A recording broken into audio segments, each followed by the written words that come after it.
الأنبياء والمرسلين نبينا ومولانا محمد وعلى آله وصحبه أجمعين. اللهم علمنا ما ينفعنا وانفعنا بما علمتنا وزدنا علما يا رب العالمين. Alhamdulillah, jamaah salat subuh yang senantiasa dirahmati Allah Subhanahu wa taala. Alhamdulillah, pada kesempatan kali ini kita masih diberikan karunia oleh Allah Subhanahu wa taala. Karunia yang pertama adalah kita bisa melaksanakan sholat subuh berjamaah. Mudah-mudahan ini menjadi pemberat timbangan kebaikan kita di akhirat kelak. Amin ya rabbal alamin. Dan karunia berikutnya adalah kita diberikan kesempatan oleh Allah Subhanahu wa taala untuk mengkaji atau untuk berthalabul ilmi. Dan pada kesempatan kali ini kita akan mengkaji hadis yang keempat dari kitab Al-Arba'in An-Nawawi,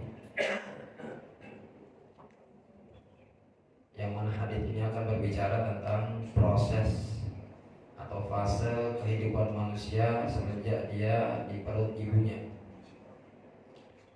Di sini diriwayatkan oleh Abi Abdurrahman Abdullah ibni Mas'ud radhiyallahu anhu.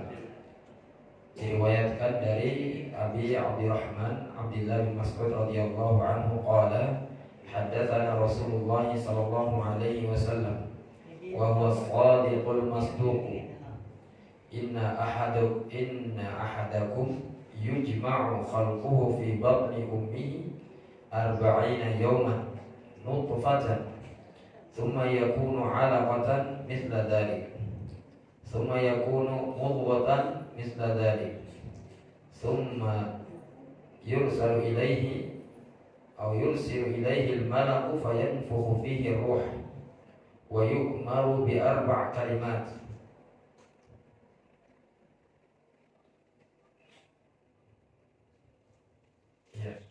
Jadi dari Abdullah bin Mas'ud radhiyallahu anhu, beliau berkata bahwa Rasulullah sallallahu alaihi wasallam menyampaikan kepada kami, dan beliau adalah orang yang benar. As-shadiq itu orang yang benar, orang yang jujur, Wal masduq yaitu orang yang dibenarkan. Sesungguhnya setiap kalian akan dikumpulkan penciptaannya di perut ibunya, sebagai yang pertama setetes mani, selama 40 hari. Kemudian dia berubah menjadi setetes darah selama 40 hari juga. Kemudian menjadi segumpal daging, kemudian dia menjadi segumpal daging selama 40 hari juga. Kemudian summa yu'maru bi 4 kalimatin. Jadi dia kemudian diutus kepadanya seorang malaikat, lalu ditiupkan padanya roh, dan dia diperintahkan untuk menetapkan 4 perkara. Jadi ada 4 perkara. Yang pertama di sini dikatakan bi rizqihi. Yang pertama ditetapkan rezekinya. Dan yang kedua adalah wa ajlihi, dan ajalnya. Dan yang ketiga adalah amalnya. Dan terakhir adalah dia celaka atau bahagia. Kemudian Nabi sallallahu alaihi wasallam melanjutkan hadis tersebut, fa wallahi alladzi la ilaha ghairu, demi Allah yang tidak ada ilah selainnya, inna ahadakum, sesungguhnya ada di antara kalian, la ya'malu bi'amali ahli jannah, yang selama hidupnya dia selalu mengerjakan perbuatan ahli syurga, ahli jannah, hatta ma yakunu bainahu wa bainaha illa dhira', sampai tinggal selangkah lagi dia akan sampai ke surga tersebut. Fayasbiqu alaihi alkitab, akan tetapi takdir mendahuluinya. Fayamalu bi'amali ahli nar, kemudian dia melakukan perbuatan orang-orang ahli neraka. fayadkhuluha, dan dia pun dimasukkan ke dalam neraka akibat perbuatan tersebut. Wa inna ahadakum, dan sesungguhnya ada juga di antara kalian, la ya'malu bi'amali ahli nar, dia selalu dalam kehidupannya dia selalu berbuat keburukan, yaitu perbuatan orang-orang ahli neraka. Hatta ma yakunu bainahu wa bainaha illa dira', sampai-sampai jarak antara dia dan juga neraka ya tinggal beberapa jengkal, ya beberapa langkah ya.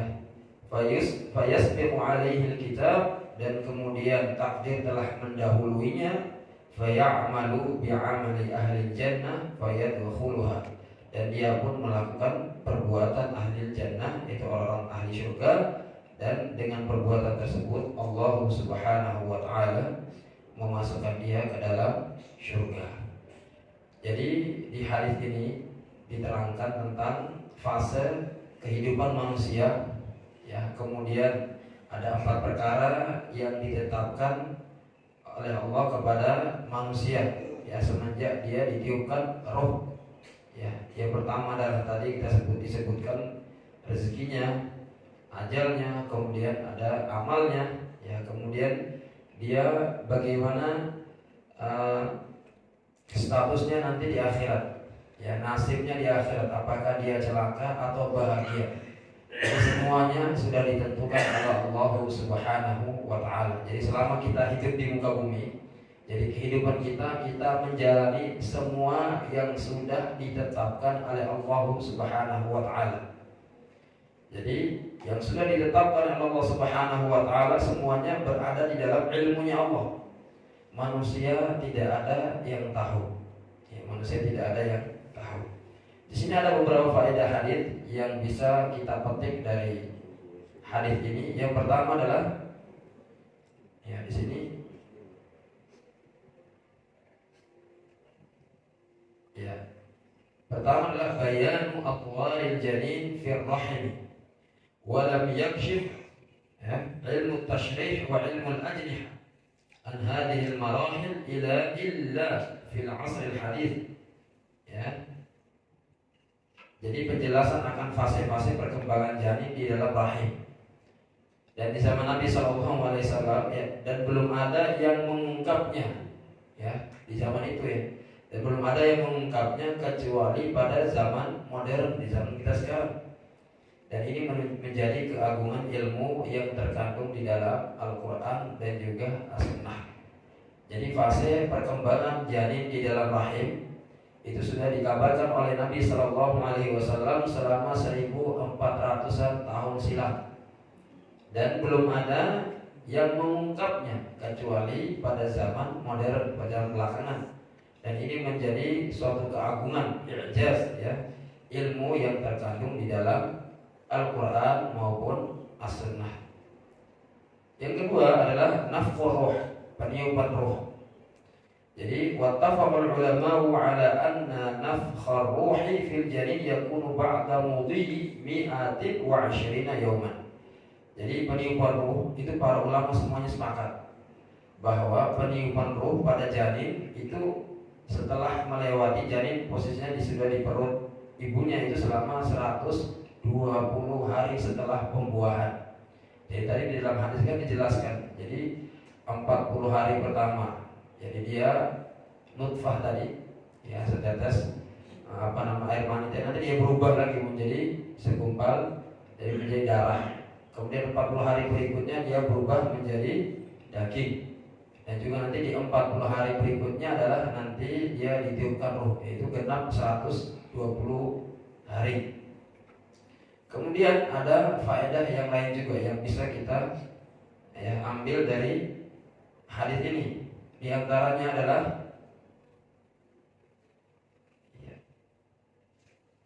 tahrimu isqati ar-rahim bil ittifaqi ba'da nafthi ar-ruh.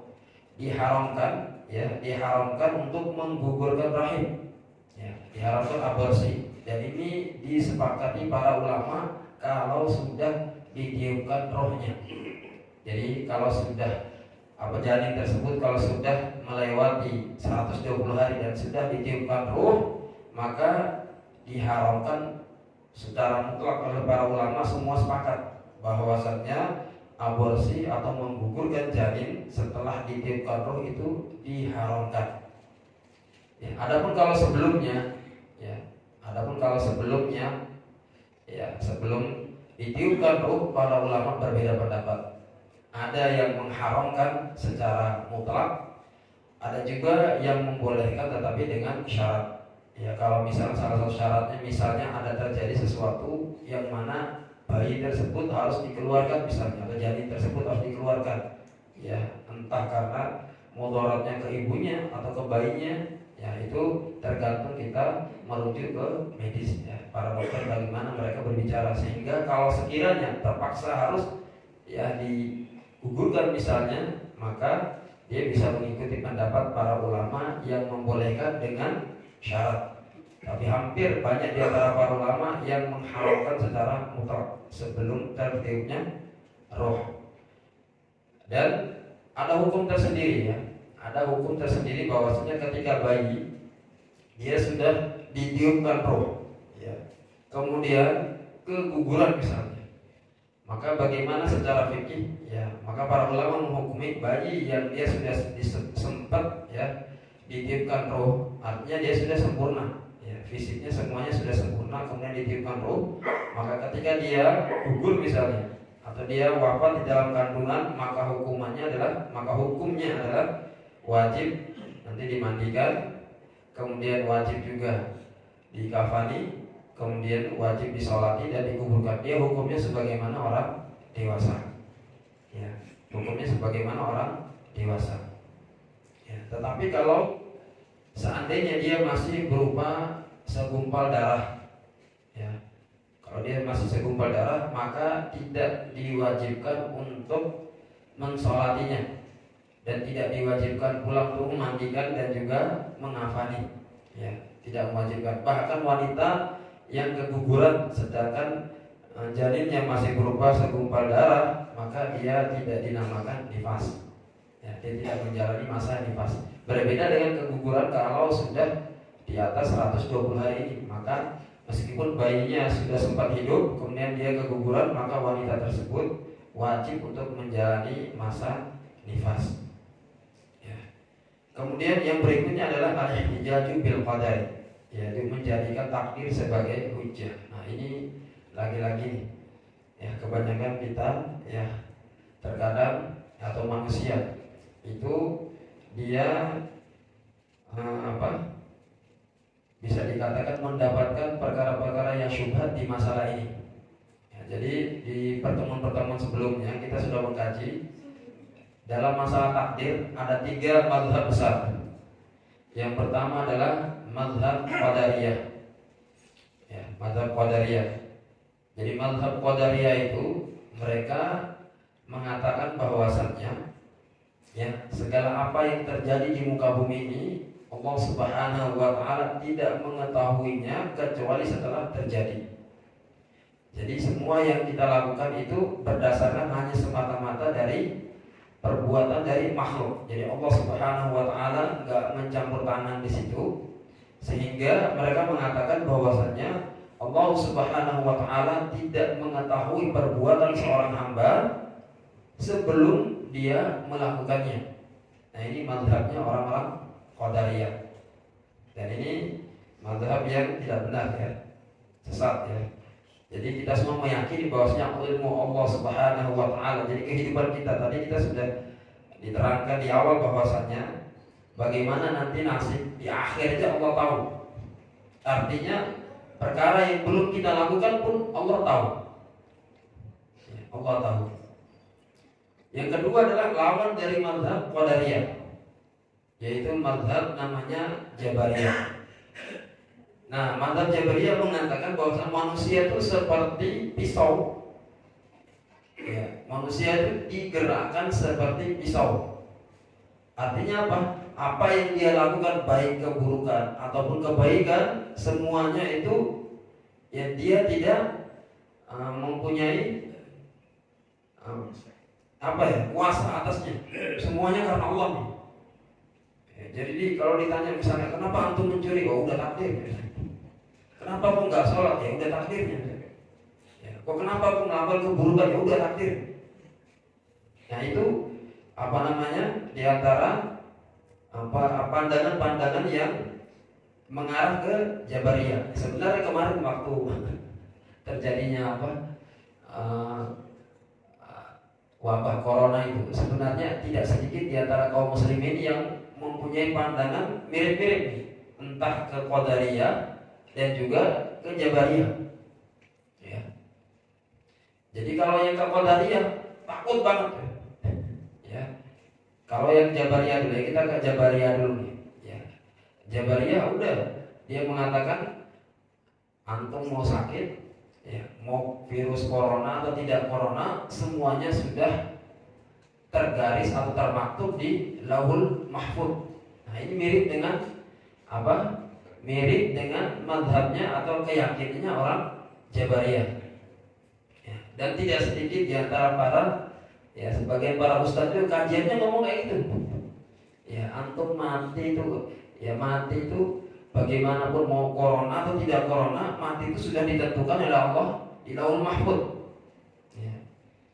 Bahkan dalam masalah pemilu juga di bawah-bawah ya. Mau antum pilih atau nggak pilih, presiden itu sudah ditentukan oleh Allah dari Lauhul Mahfuz. Ya, ini di antara salah satu keyakinan atau mazhabnya Qadariyah, mazhabnya Jabariyah. Nah, Qadariyah beda lagi. Ya. Jadi kalau Qadariyah berbeda, semuanya itu berdasarkan dengan perbuatan makhluk. Jadi seakan-akan Allah Subhanahu wa taala tidak punya andil di dalamnya. Akhirnya takutnya berlebihan kalau mazhab Qadariyah. Takutnya berlebihan. Ya, jadi semuanya semua yang terjadi di muka bumi dia kaitkan dengan perbuatan manusia, seakan-akan Allah Subhanahu wa taala tidak ada campur tangan di dalamnya. Sehingga orang yang condong ke mazhab ini ya pada saat wabah corona kemarin takutnya berlebihan banget. Ya, takutnya berlebihan banget. Nah, yang ketiga adalah mazhab Ahlussunnah wal Jamaah di tengah-tengah. Ya, artinya kita diberikan kesempatan oleh Allah Subhanahu wa taala yaitu punya ikhtiar, punya usaha. Tetapi semua usaha kita itu berada di bawah masyiah atau kekuasaan Allah Subhanahu wa ta'ala. Sehingga dengan keyakinan seperti ini, kalau ternyata terjadi sesuatu pada diri seorang hamba, setelah terjadi kita akan meyakini, kita akan menyerahkan bahwasanya ini sudah takdirnya Allah Subhanahu wa ta'ala. Ya, ini keyakinan Ahlu Sunnah wal Jamaah. Ya, jadi di tengah-tengah antara mazhab Jabariyah dan juga mazhab Al-Qadariyah. Cuma ya, boleh tidak kita menjadikan takdir sebagai dalil? Di sini dikatakan menjadikan takdir sebagai hujjah. Hukumnya boleh dengan beberapa syarat. Ya, yang pertama, kalau sudah terjadinya sesuatu, kita boleh mengatakan udah takdir. Tetapi menjadikan takdir sebagai hujjah untuk meneruskan perbuatan maksiat itu tidak dibolehkan. Ya, tidak dibolehkan. Jadi al-ihtijaju bil qadari 'inda al-ma'siyati la yajuz. Jadi menjadikan takdir ya sebagai hujjah, ya udah takdirnya dalam bermaksiat kepada Allah Subhanahu wa taala itu tidak dibolehkan. Ya, ketika seseorang mencuri ditanya kenapa mencuri? Oh, udah takdirnya. Ya, kenapa kau berzina? Udah takdirnya. Ya, itu nggak boleh sama sekali. Ya. Tetapi kalau setelah dia bertobat maka tidak mengapa. Ya, jadi dia mengatakan bahwa ini udah takdirnya, tapi setelah bertobat. Ya, makanya Nabi Adam alaihissalam ketika ada Nabi yang lain mengatakan jadi Nabi Adam adalah Abul Bashar, ya. Jadi bapaknya manusia. Nah, ketika beliau melakukan sebuah kesalahan yang mana dia memakan pohon, ya, buah dari pohon yang Allah Subhanahu wa taala larang. Kemudian dengan itu Allah takdirkan dia diturunkan ke bumi. Kemudian ada Nabi yang lain mengatakan gara-gara antum nih, ya, gara-gara antum makan buah yang Allah larang sehingga kita semuanya akhirnya turun hidup di muka bumi. Kalau hukum asalnya kita hidup di mana? Hidup di surga. Kalau seperti itu ya. Akhirnya Nabi Adam mengatakan, apakah engkau mencelaku atas apa yang Allah Subhanahu wa taala takdirkan kepadaku. Artinya Nabi Adam menjadikan takdir sebagai hujjah setelah beliau bertobat. Ya, setelah beliau bertobat. Jadi kalau mau menjadikan jadi kalau ada orang melakukan maksiat, ya, melakukan maksiat kemudian dia jadikan sebagai takdir sebagai hujjah, dia bilang udah takdirnya, maka itu dibolehkan kalau setelah dia bertaubat. Tapi kalau masih melaksanakan maksiat, ya, masih bermaksiat, kemudian ditanya kok kenapa? Kamu kok mencuri? Kenapa kamu kok gak mau sholat? Ya udah takdirnya, ini gak boleh sama sekali. Ya, ini tidak diperbolehkan sama sekali. Ya. Kemudian berikutnya, ya, di antara faedah yang berikut yang bisa kita ambil dari hadis ini adalah innamal a'malu bil khawatim. Jadi amalan itu tergantung akhirnya. Tadi dijelaskan di hadis Nabi SAW mengatakan inna ahadakum, sesungguhnya ada di antara kalian la ya'malu amala ahli jannah, dia sudah hari-harinya melakukan perbuatan ahli surga. Ya, hatta la yakuna bainahu wa bainal jannati illa dhira'an. Jadi sampai-sampai antara jarak antara dia dan juga surga itu tidak jauh, melainkan beberapa jengkal saja, tinggal beberapa langkah dia langsung masuk surga. Ya, fayasbiqu alaihi alkitab. Akan tetapi Allah Subhanahu wa taala, ya, takdir Allah mendahulunya. Ya, takdir Allah mendahulunya. Faya'malu bi'amali ahli nar, kemudian dia melakukan perbuatan ahli neraka, ya. Dan dengan perbuatan tersebut Allah Subhanahu wa taala memasukkannya ke dalam neraka. Ya. Kemudian ada juga wa inna ahadakum la ya'malu bi'amali ahli nar. Ada juga di antara orang-orang yang mana dia selalu melakukan perbuatan ahli neraka. Ya. Selama hidupnya dia selalu berbuat perbuatan ahli neraka. Kemudian hatta la yakun bainahu wa baina an-nari illa dhira', sampai jarak antara dia dan neraka itu tidak jauh lagi, cuma beberapa langkah. Ya, dhira' itu gini.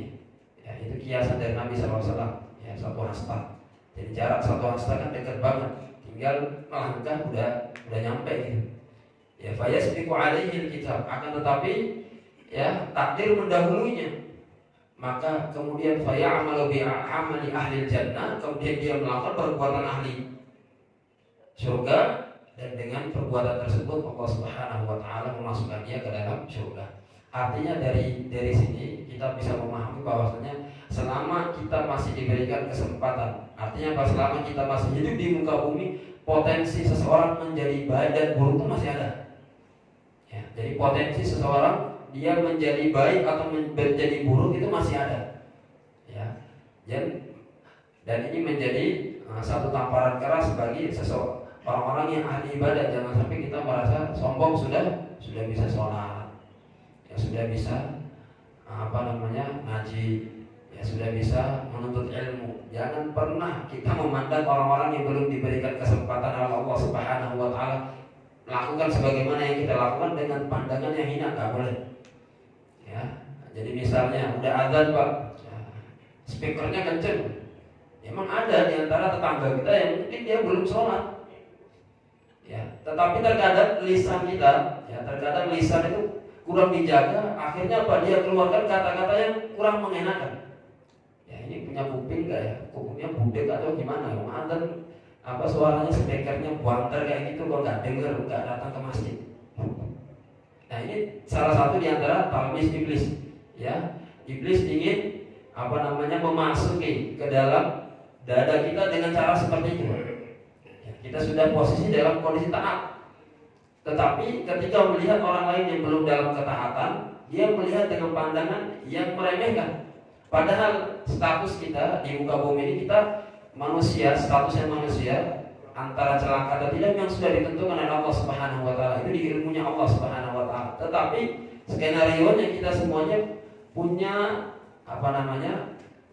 punya kemungkinan, ya, berpotensi dia bisa menjadi baik, dia bisa menjadi buruk, ya. Bahkan, ya, ada di antara para ulama, ya, dikatakan hari-harinya Masya Allah dia menentang ateis. Bahkan dia tulis berbagai macam buku untuk menentang orang-orang ateis. Malah di akhir hidupnya ternyata dia juga menjadi ateis. Ya, waliyadu billah. Ya. Jadi bagaimana caranya? Ya, bagaimana caranya ketika kita melihat ada orang yang sama sekali belum bisa melakukan amalan sebagaimana yang kita lakukan. Ya, belum bisa melakukan amalan sebagaimana yang kita lakukan. Maka jangan sampai sifat iblis itu muncul di dalam diri kita. Karena ketika Nabi Adam diciptakan oleh Allah Subhanahu wa taala, iblis sudah bertahun-tahun diciptakan oleh Allah. Artinya apa? Secara kuantitas amalan iblis sudah melebihi Nabi Adam. Tapi cuma satu yang bisa menjerumuskan iblis ke dalam neraka. Ya, ketika Allah Subhanahu wa taala memerintahkan kepada iblis untuk sujud kepada Nabi Adam, ya, dan ini namanya sujud penghormatan. Dan itu syariat membolehkan sebelum syariatnya Nabi pas di syariat di waktu itu, ya. Bahkan di syariat sebelum Nabi Muhammad SAW. Adapun di syariat kita nggak boleh, meskipun sujud penghormatan tetap diharamkan. Tapi kalau sujud penghambaan malah bisa jatuh kepada kekafiran. Ya. Jadi ketika iblis diperintahkan sujud kepada Nabi Adam alaihissalam, dia menolaknya. Kemudian Allah Subhanahu wa taala bertanya, ya, apa alasannya dia menolak, ya, perintah Allah untuk sujud kepada Nabi Adam? Ya, dia menjawab dengan satu perkataan, yang perkataan tersebut justru menjerumuskan dia ke dalam neraka atau ke dalam kesesatan. Dia mengatakan, ana khairun minhu, aku lebih baik daripada dia. Maksudnya gimana? Dia mengatakan kepada Allah Subhanahu wa taala bahwasanya saya lebih baik daripada Adam. Kemudian Allah bertanya, nah, apa alasannya Anda mengatakan Anda lebih baik daripada Nabi Adam? Dia mengatakan, engkau menciptakan saya dari api, sedangkan Adam kau ciptakan dari tanah.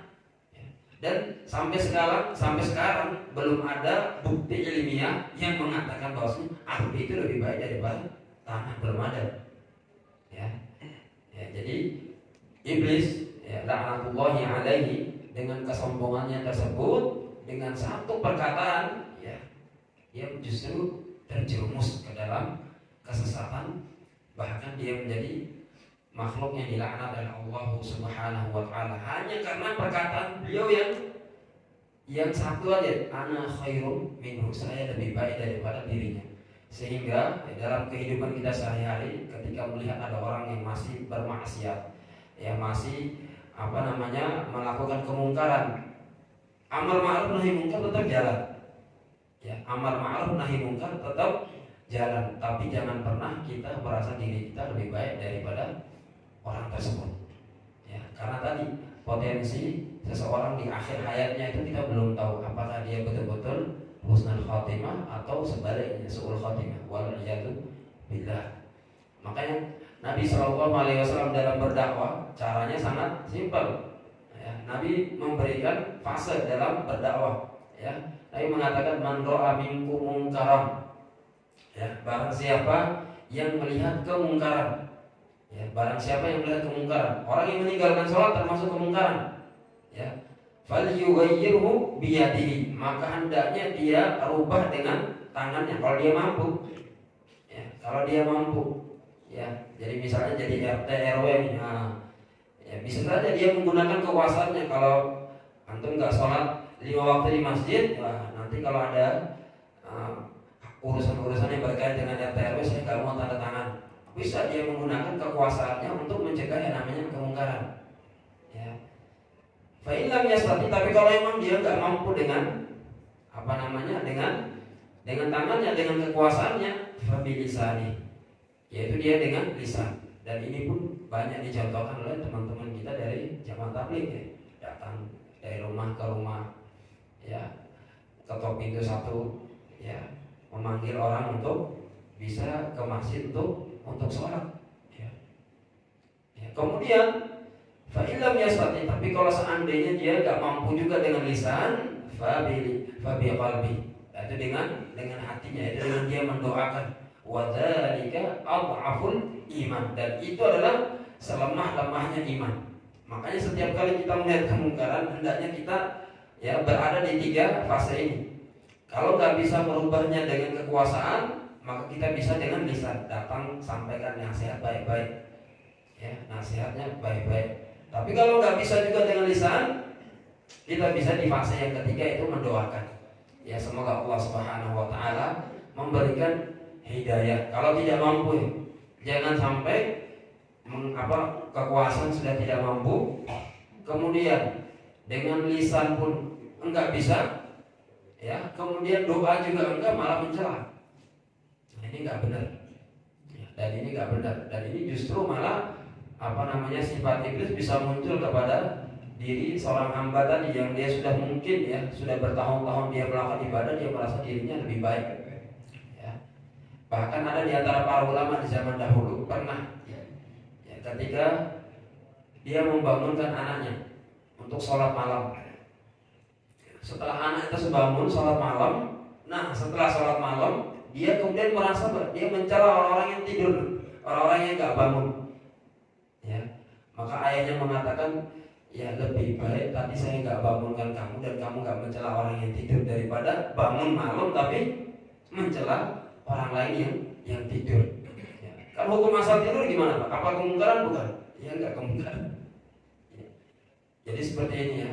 Jadi dalam hal-hal seperti ini kita perlu hati-hati ya, karena seseorang selama dia masih berada di muka bumi, ajalnya belum datang, potensi dia menjadi baik atau menjadi buruk itu masih ada. Ya, sehingga banyak di antara orang-orang yang mungkin sebelumnya kita lihat kok fajir banget nih, dia melakukan berbagai macam keburukan, ternyata di akhir hayatnya justru dia menjadi seorang muslim yang taat. Dahulu Nabi Shallallahu Alaihi Wasallam pernah berdoa melaknat ada beberapa sahabatnya di dalam sholat, waktu itu mereka masih kafir. Ya, di antaranya adalah ada Suhaib ibn Amr, ya, kemudian ada juga Sofwan bin Umayyah, ya. Bahkan Abu Sufyan sendiri dahulu sangat membenci Nabi Shallallahu Alaihi Wasallam, sangat membenci dakwah atau memusuhi dakwah Islam. Ya. Ketika Nabi Shallallahu Alaihi Wasallam berdoa melaknat mereka, Allah Subhanahu Wa Taala menegur, laisa laka ya minal amri syai'. Jadi dalam urusan ini engkau tidak punya hak. Allah Subhanahu Wa Taala menegur Nabi Shallallahu Alaihi Wasallam. Artinya hidayah itu di tangan Allah Subhanahu Wa Taala. Kita hanya diperintahkan oleh Allah Subhanahu Wa Taala untuk mengajak orang-orang ke dalam kebaikan. Makanya ulama yang mereka mengambil ada beberapa pendapat fikih mengatakan bahwa melaknat orang kafir secara ta'yin. Ya, secara ta'yin itu kalau dia menyebutkan nama ya Pak. Ya. Jadi Pak Fulan itu ya disebutkan namanya kemudian dilaknatullahi alaihi. Ya, sebagian para ulama tidak membolehkan. Kenapa? Kita nggak tahu, bisa jadi besok atau besoknya lagi dia bisa masuk Islam. Ya. Ya, tetapi boleh kita melaknat dengan cara umum. Jadi laknatullahi alal yahud. Semoga Allah melaknat orang-orang Yahudi. Laknatullahi ala Nasara, semoga Allah Subhanahu Wa Taala melaknat orang-orang Nasara. Kemudian laknatullahi ala musyrikin, kemudian semoga Allah melaknat orang-orang musyrikin. Nah ini dibolehkan karena kita menyebutkan secara umum. Artinya kalau melaknat itu kan menjauhkan seseorang dari rahmatnya Allah Subhanahu Wa Taala. Makanya sebagian ulama tidak membolehkan kita melaknat orang-orang dengan cara ta'yin, langsung menyebutkan nama orang kafir, nggak boleh. Apalagi melaknat orang-orang yang statusnya masih Muslim, ya, hati-hati. Ya, jadi banyak di antara para sahabat ternyata yang sebelumnya mereka orang yang sangat memusuhi dan tidak suka dengan dakwahnya Nabi Shallallahu Alaihi Wasallam, ternyata di akhir hayatnya banyak di antara mereka yang justru tersadarkan. Bahkan orang yang Nabi Shallallahu Alaihi Wasallam harapkan dia bisa masuk Islam, ternyata Allah takdirkan sama sekali dia tidak masuk Islam. Abu Thalib, paman Nabi Shallallahu Alaihi Wasallam, yang hampir hari-harinya dia membantu Nabi Shallallahu Alaihi Wasallam, dia membela Nabi Shallallahu Alaihi Wasallam. Bahkan ketika di akhir hayatnya Nabi berharap dia mengucapkan kalimat La ilaha illallah, tapi tidak diinginkan oleh Allah Subhanahu Wa Taala. Justru para sahabat yang lainnya, Abu Sufyan yang selalu memusuhi Nabi Shallallahu Alaihi Wasallam, Sofwan bin Umayyah yang selalu memusuhi Nabi Shallallahu Alaihi Wasallam, ada Suhaib bin Amr ya selalu memusuhi ya.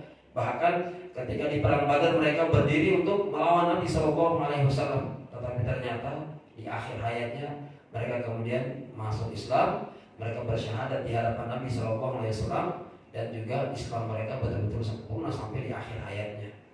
Nah, ini diantara contoh-contoh orang-orang terdahulu kita, ya para salaf kita, yang mana mereka sebelumnya mempunyai berbagai macam amalan keburukan, tetapi di akhir ayatnya Allah Subhanahu wa taala mentakdirkan dia untuk masuk Islam dan dia melakukan perbuatan-perbuatan orang-orang ahli surga, sehingga dengan itu Allah Subhanahu wa taala insya Allah memasukkan mereka ke dalam surga.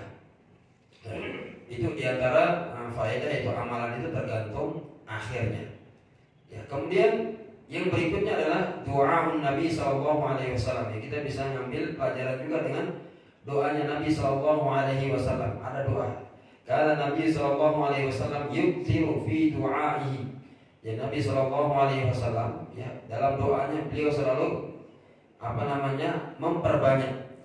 Ya muqallibal qulub, ya muqallibal qulub wal absar, tsabbit qalbi ala dinik. Di dalam riwayat Muslim, ya, Nabi SAW berdoa, wahai yang selalu membolak-balikkan hati, ya, dan juga wahai yang selalu membolak-balikkan hati, maka teguhkanlah atau tetapkanlah hatiku untuk selalu berada di dalam agamamu. Jadi di sini Nabi SAW pertama, beliau adalah orang yang sudah dijamin oleh Allah Subhanahu wa taala masuk surga. Bahkan dosa-dosanya sudah diampuni oleh Allah Subhanahu wa taala, baik yang lampau maupun yang akan datang, kesalahan beliau diampuni oleh Allah. Dan ternyata hampir setiap hari beliau masih memperbanyak doa, ya muqallibal qulub tsabbit qalbi ala dinik. Wahai yang selalu membolak-balikkan hati, ya teguhkanlah, tetapkanlah hatiku untuk selalu berdiri di atas agamamu yang lurus. Nah, ini diantara doa yang Nabi ajarkan kepada kita, sehingga setiap kali kita melakukan amal ibadah apapun, ya hendaknya kita sisipkan doa ini. Karena kita tidak pernah tahu, ya, kita tidak pernah tahu terkadang, ya, berbagai macam talbis iblis, sifat-sifat iblis itu terkadang menggerogoti hati kita, sehingga kita selalu mengingat bahwasanya yang membolak-balikkan hati tadi adalah Allah, sehingga kita minta diteguhkan oleh Allah Subhanahu wa taala hati kita di dalam agama yang lurus ini. Jadi ketika kita melihat ada orang yang melakukan kemungkaran, yang pertama adalah kita berlindung daripada kemungkaran tersebut. Jadi kalau ada orang melakukan kemungkaran, ada orang yang berzina, kemudian kita melihat ada orang yang mencuri dan melakukan tindakan kemungkaran yang lainnya, yang pertama adalah kita berusaha untuk berlindung kepada Allah Subhanahu wa taala. Kita meminta perlindungan kepada Allah Subhanahu wa taala dan bersyukur kepada Allah Subhanahu wa taala bahwasanya Allah Subhanahu wa taala masih memberikan kepada kita karunia untuk melakukan atau memberikan kepada kita karunia dalam kondisi ketaatan. Kemudian yang selanjutnya adalah kita doakan saudara kita ini yang melakukan perbuatan tadi, semoga Allah Subhanahu wa taala memberikannya hidayah. Kalau kita mampu melakukan dakwahnya Nabi tadi, ya mampu dengan kekuasaan, kita pakai menggunakan kekuasaan kita. Nah, ini biasanya anak keturunan kita mampu. Seorang ayah dia mampu menggunakan kekuasaannya untuk memerintahkan anaknya untuk sholat. Ya. Tapi kalau dia tidak mampu dengan menggunakan kekuasaan, maka dia bisa beralih ke proses yang kedua atau fase yang kedua, yaitu dengan cara lisan. Ya, dia menyampaikan perlahan. Ya, dia menyampaikan pelan-pelan. Kemudian itu pun kalau nggak mampu, maka dia beralih ke fase yang terakhir, dan ini adalah fase yang paling rendah, ya. Karena di sana disebutkan wadzalika adhaful iman. Dan ini adalah iman yang paling rendah, ya. Dia paling rendah, jadi dia mendoakan kebaikan untuk saudaranya. Jadi kita memperbanyak doa Nabi SAW, itu ya muqallibal qulub tsabbit qalbi ala dinik. Kemudian di antara faedah yang terakhir adalah di sana dikisahkannya Haka Abdul Aziz ibni Dawud qala hadartu inda muhtadar lakni syahadataini, ya, faqala huwa kafirun bihima fasa'ala anhu fa idza huwa mudminu khamrin wa kana Abdul Aziz yaqul ittaqul dzunuba fa innaha hiya allati awqa'athu. Ya, jadi di sini dikisahkan oleh Abdul Aziz bin Daud, dia mengatakan, saya menyaksikan orang yang sedang sakratul maut. Lalu aku mentalkinkan dua kalimat syahadat tersebut, namun ia mengkufuri keduanya. Jadi orang tersebut enggan atau tidak bisa melafalkan kedua kalimat syahadat. Ya. Ternyata setelah dicek, ya, jadi setelah itu Abu Daud mencari tahu tentang orang itu. ternyata dia suka minum khamar. Ya, selama hidupnya dia suka minum khamar. Lalu Abdul Aziz berkata, takutlah kalian akan dosa, karena sesungguhnya ia akan mencelakakannya. Jadi dosa itu akan mencelakakan seseorang, dari yang mana tadi dia bisa melakukan ketaatan, tapi karena dengan dosa yang begitu banyak maka dia bisa mencelakakan seseorang sehingga di akhir hayatnya sulit baginya untuk bisa melafalkan dua kalimat syahadat. Dan semuanya, sekali lagi, semuanya kehidupan kita tuh semuanya ada di ilmunya Allah Subhanahu wa taala. Tugas kita sekarang di muka bumi adalah beramal. Ya, karena para sahabat ya pernah itu mereka datang kepada Nabi SAW ya bertanya tentang takdir ya. Karena kata para sahabat ya, kalau seseorang itu sudah ditentukan Allah, oh ini ahli surga, ini ahli neraka, berarti ngapain lagi kita beramal? Ya, kata para sahabat seperti itu. Kata Nabi SAW, iya malu, ya beramallah, fakullun muyassarun lima khuliqa. Jadi beramallah, maka setiap orang itu akan dimudahkan oleh Allah Subhanahu wa taala dalam beramal. Ya, orang yang selalu melakukan kebaikan akan dimudahkan oleh Allah Subhanahu wa taala, dia melakukan kebaikan-kebaikan hingga pada akhirnya di akhir hayatnya dia dimudahkan oleh Allah juga untuk melafalkan dua kalimat syahadat. Begitu juga dengan orang-orang yang dia selalu melakukan keburukan. Ya, dia selalu melakukan keburukan, akhirnya keburukan tersebut seakan mudah untuk dia lakukan. Ya, jadi tadinya berat, melakukan pertama masih malu-malu, melakukan kedua udah nggak malu lagi udah. Artinya apa? Ternyata kayak seakan-akan dimudahkan dia untuk melakukan keburukan. Ya, dan banyak di antara manusia yang tidak sadar terhadap dua perkara ini. Ya, jadi dalam melakukan kebaikan kita harus paham bahwa semuanya itu berada di kekuasaan Allah Subhanahu wa taala, bahwa Allah yang mudahkan kepada kita untuk melakukan kebaikan. Dan ingat, jangan pernah kita merasa sombong. Ya, jangan pernah kita merasa bahwa diri kita sudah paling baik daripada yang lainnya. Ya, dan ketika melihat ada orang yang melakukan keburukan, tadi kita berdoa seperti tadi. Ya, dan tadi ya, orang yang selalu melakukan keburukan, maka keburukan tersebut pun akan mencelakakannya sebagaimana yang dikisahkan oleh Abdul Aziz bin Dawud. Baik jamaah sekalian rahmati Allah Subhanahu wa taala, barangkali ada pertanyaan dari jamaah sekalian, ya kita berikan waktu untuk bertanya. Monggo kalau ada pertanyaan silakan. Ya.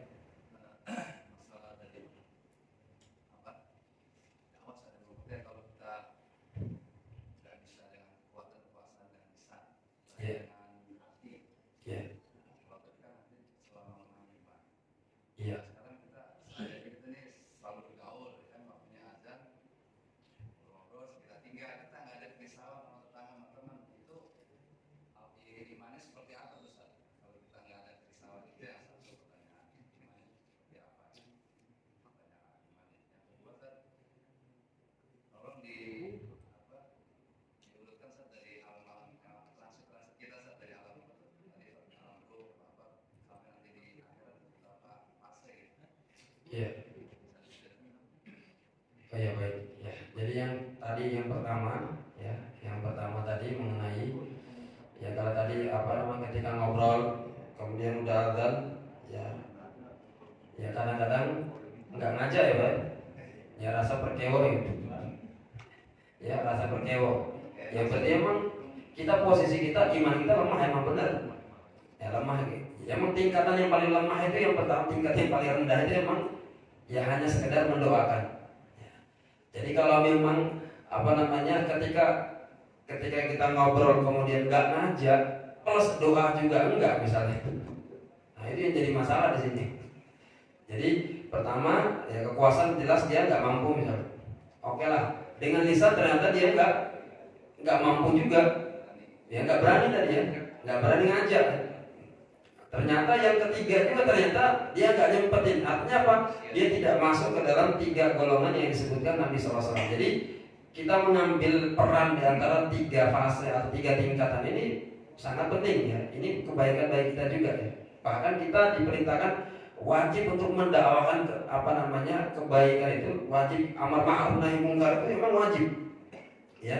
Dan kita bisa memilih sesuai dengan tingkatan yang sudah disebutkan oleh Nabi SAW. Jadi kalau salah satunya kita nggak pilih, ya berarti kita tidak termasuk dalam atau kita mengabaikan dari perintah Allah Subhanahu Wa Taala, yaitu amar ma'ruf nahi mungkar sebenarnya. Jadi minimal tadi ya kita ya kalau nggak bisa dengan kekuasaan ya kita bisa dengan lisan. Kalau nggak bisa sama sekali, ingat tetap kita doakan. Jadi posisi lagi sedang menuju ke masjid sembari mendoakan orang-orang yang sama sekali belum sholat, ya itu untuk bisa melakukan kata-kata. Dan ini memang berat banget apalagi di kondisi yang sekarang ini ya. Terkadang orang dekat kita, bahkan di dalam keluarga kita pun, bahkan kadang-kadang kita tidak mampu untuk mengajak orang-orang untuk sholat, terutama dalam melakukan ibadah sholat ya. Maka orang-orang dari jamaah tabligh itu sebenarnya luar biasa ya. Jadi mereka bisa datang ke pintu ya untuk bisa mengajak orang untuk sholat. Itu sebenarnya salah satu perbuatan yang sangat luar biasa sebenarnya. Ya kita bisa menirunya dengan melakukan yang lebih daripada itu juga bisa. Ya. Jadi ya kembali lagi kalau memang kita tidak mengambil bagian daripada 3 tingkatan yang disebutkan Nabi SAW, ya Allah alam ini kita masuk dalam tingkatan yang mana lagi. Sedangkan doa aja udah paling wadhalika adhaful iman. Jadi itu paling selemah-lemahnya imannya. Kemudian dari fase yang tadi ya, fase kehidupan manusia ya, mulai dari nutfah ya sedatas ketika hubungan suami istri, kemudian dia berubah menjadi segumpal darah, kemudian nanti selanjutnya 40 hari kemudian dia menjadi segumpal daging, selanjutnya dia akan pada 120 hari itu dia akan berubah menjadi dia ditiupkan roh. Dan minimal usia kehamilan wanita itu minimal ada 6 bulan, kemudian pada umumnya ya 9 bulan, dan paling lama di dalam kitab-kitab fikih dijelaskan 4 tahun. Ini paling lama. Ya 4 tahun ya. Sebelum dalam rahim alam apa dulu? Sebelum dalam rahim suka agak bingung. Ya. Sebelum dalam rahim alam apa dulu? Ya sebelumnya emang ya itu di di ilmunya Allah kalau sebelumnya. Oh bukan alam. Iya kita sebelumnya kan di alam rahim, kemudian kita masuk ke dunia, nanti setelah itu kita masuk ke barzakh. Setelah itu nanti proses kemarin itu ada bahas di bab tentang hari kiamat ya. Jadi barzakh setelah itu nanti dia hari kiamat yaumul mahsyar ya, selanjutnya nanti akan hari hisab dan lain sebagainya macam, sampai terakhir nanti dia akan masuk ke dalam surga atau neraka. Bahkan sudah ditetapkan di situ nanti kita akan bertemu dengan nanti mendapati syafaat dari Nabi Shallallahu Alaihi Wasallam. Ya. Ada lagi Pak? Kalau ada yang bertanya silakan. Belum syuruk ya? Udah ya?